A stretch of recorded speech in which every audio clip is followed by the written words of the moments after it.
Caitlin Aiken's-daughter, and I'll teach you to cook like a Viking over an open fire. During the Viking Age, things were not written down, so no, we don't have exact recipes. We will create some mouth-watering dishes from ingredients that could be found during the Viking Age. Later, we'll meet in the meat hall with Viking guests. Stay tuned.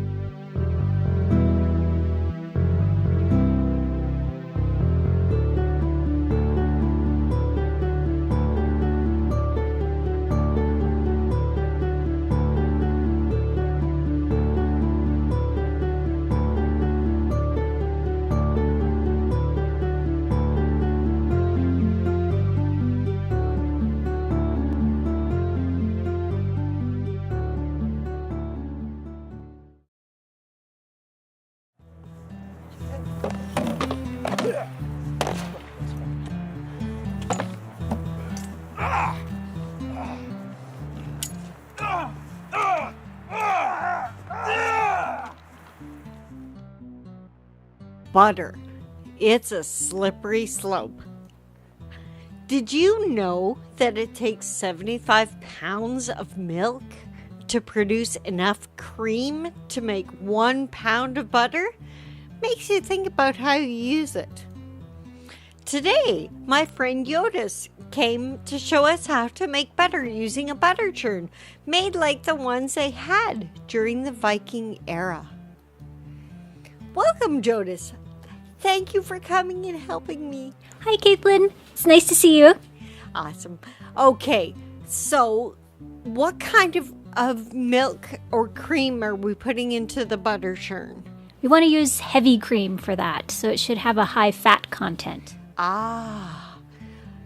Does it matter how much you use? Well, this churn, I've made 2 cups of cream at a time, but let's try going for a liter today. Let's see if it can handle that. Awesome. Okay, here we go, and a churning. So, how do you do it? Oh, so we're going to pour the cream into the churn. And then you can see this bucket piece. That's the churn, and then the long piece with the holes at the bottom that allow the air into the butter. That's called the dasher, and then we have the lid that goes on top, and that's to prevent splashing. Oh, okay. I wonder if that works. We'll give it a try. Okay, here we go. So you pour it in. We got the lid. Oh, got the lid on. The lid's always a pain to put on. I'm not good at putting it on. It's got a sweet spot. You just kind of push it down. Okay, so we start churning. And after we churned and churned for a while, and what does it look like?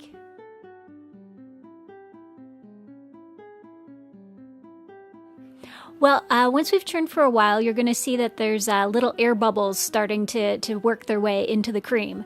And then hopefully we'll work enough into it, and then it'll start looking like whipped cream.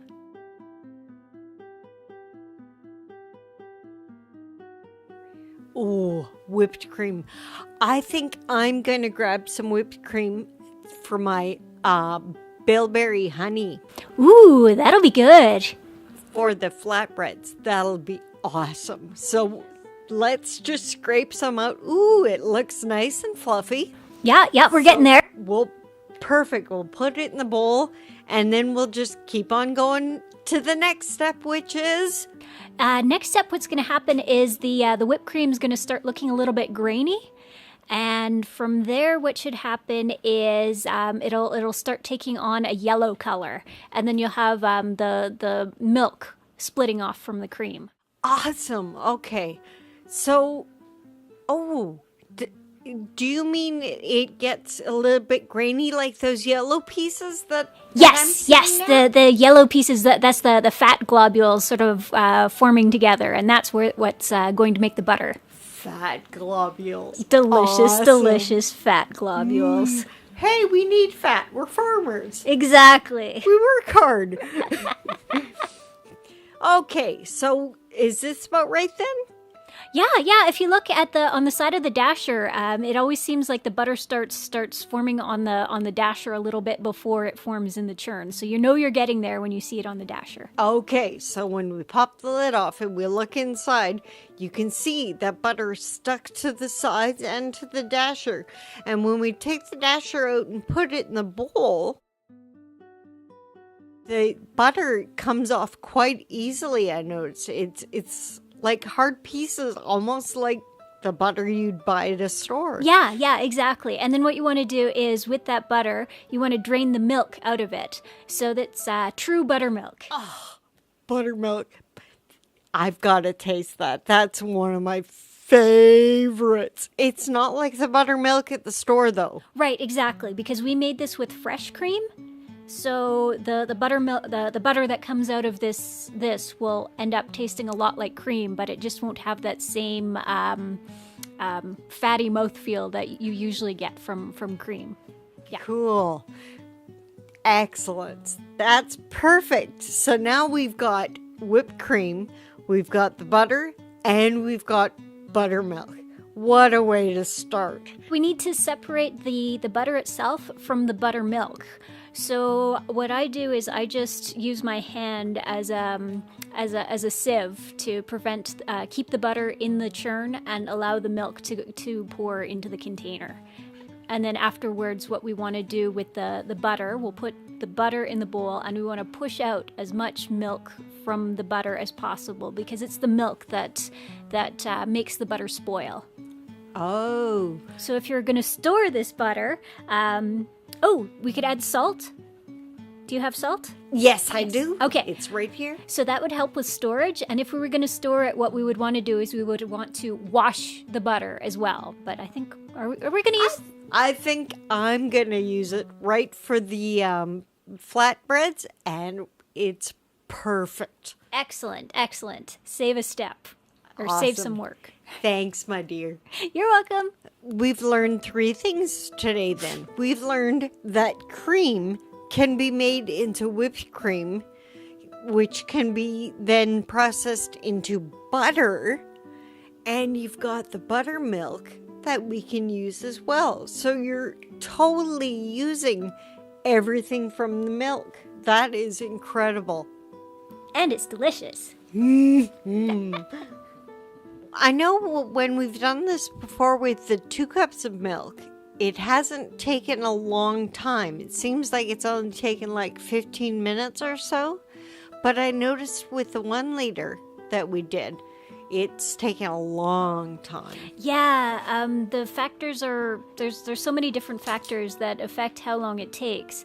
The amount of cream that's in the churn, the temperature of the cream, I guess the temperature of like the ambient temperature. It was kind of hot today, actually. So I don't know if that affected how long it took. We'll have to experiment. So if you're going to be doing 2 liters then, I'd recommend having a lot of thralls around and a lot of kids to help you, because you've got to spend a lot of time doing it. Yeah, and I'm thinking for 2 liters we want a bigger churn. Did you see how much was spilling out of this one with just a liter? It was crazy. We'll have to get our Cooper on that. Yes, I've got a Cooper in mind.